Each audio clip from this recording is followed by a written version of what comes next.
Morning students, I am Shahid sir with your English classes. How are you beta? Okay, I hope you will be fine. Beta, our chapter is I think 4, the landscape of the soul, and it's the last part we can read today. So let's see. Getting inside outside art. ये इस जो थोड़ा सा अलग part है उसका नाम दे रखा है इन्होंने. देखिए, when French painter Jean Dubuffet mooted the concept of art brut in the 1940, the art of the untrained visionaries was of minority interest. क्या कह रहा है? वो कह रहा है कि फ्रांसीसी चित्रकार था जैन डुफे, जिन्होंने 1940 के दशक में पहली बार आउटब्रूट के विचार को शुरुआत किया था. तो इस the art of untrained visionary, यानी इस अप्रशिक्षित स्वप्न दृष्टि की कला was of A minority interest. तो लोगों का जो माइनॉरिटी बहुत छोटा कम हो गया था पढ़कर, तो इसमें जो लोगों का इंटरेस्ट था वो उसकी जो लोगों की जो रुचि थी वो काफ़ी कम थी. From its almost weld beginnings, outsider art has gradually become the fastest growing area of interest in the contemporary art internationally. बाह्य कला लगभग गुप्त मूल से आरंभ होकर विश्व भर के वर्तमान काल में रुचि पैदा करती जा रही थी.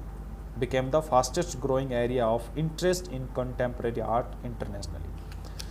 This genre is described as art of those who have no right to be artists as they have received no formal training.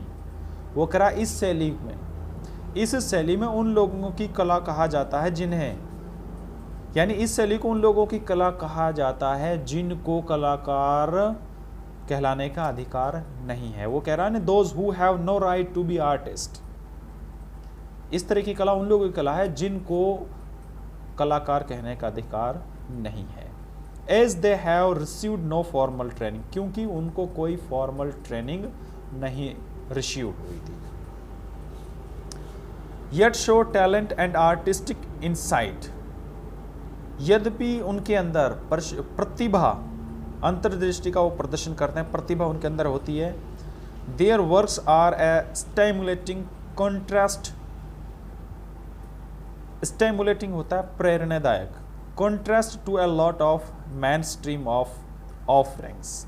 वो कह रहा है उनकी कलाकृतियां मुख्य धारा की बहुत सी प्रस्तुतियों की तुलना में अधिक प्रेरणादायक हैं.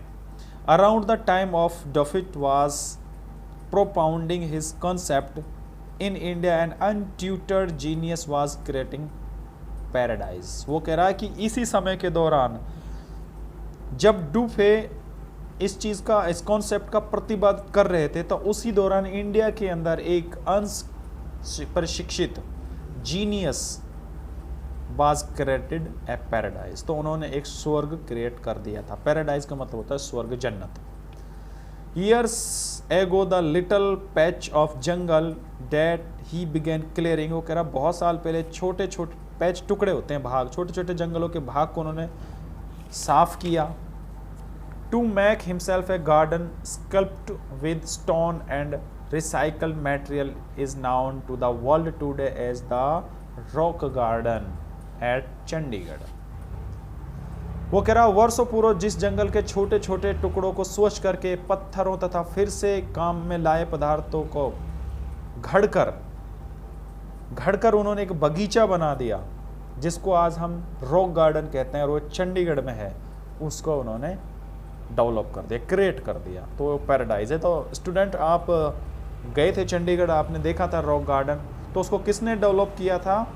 नेकचंद ने. आपको उस दिन बताया भी था. तो वही नेकचंद है जिसको हम देख के आए थे चंडीगढ़ जाकर. तो it's 80 years old creature director Nekchand is now held as India's biggest contribution to outside art. वो कह रहा कि ये 80 साल का नेकचंद जो डायरेक्टर भी हैं, निर्माता हैं इसके, अब बाह्य कला में भारत का सबसे बड़ा योगदान माना जाता है। The 15 issue Spring 2005 of Raw Vision, a UK Best Magazine, pioneer in outside art publication, feature Nekchand and his rock garden sculpture Woman by the Waterfall on its anniversary issue is cover। बहुत सम्मान की बात है कि England की एक पत्रिका है रॉ विजन्स ने अपने ताज़ा अंक जो उन्होंने 2005 में बसंत में प्रकाशित किया था, उसके बाह्य पेज पर नेकचंद और उसके झरने पर महिला कृत का वर्णन किया था उन्होंने। वह कला की पत्रिकाओं में वो सबसे आगे।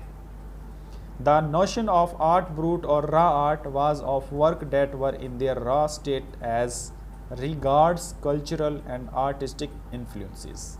वो करा उन कृतियों की आर्ट ब्रूट अथवा कच्ची कला कहा गया था जिन पर सांस्कृतिक तथा कलात्मक दृष्टि के अनुसार अभी अपनी कच्ची अवस्था में थी। Anything and everything from a tin to a sink to a broken down car could be material for a work of art. यानी कुछ भी चीज़, चाहे टूटी फूटी टीन है, सिंक है, टूटे हुई कार है, उन सब का उन्होंने यूज़ किया, उस मटेरियल के रूप में यूज़ किया उस काम करने के लिए। Something Nek Chand has taken to design Heights. इन चीज़ों को उन्होंने इस तरह से बनाया कि जो दिमाग को चकित कर देता है। Design recognise his art as an outstanding testimony of the different a single man can make when he live his dream.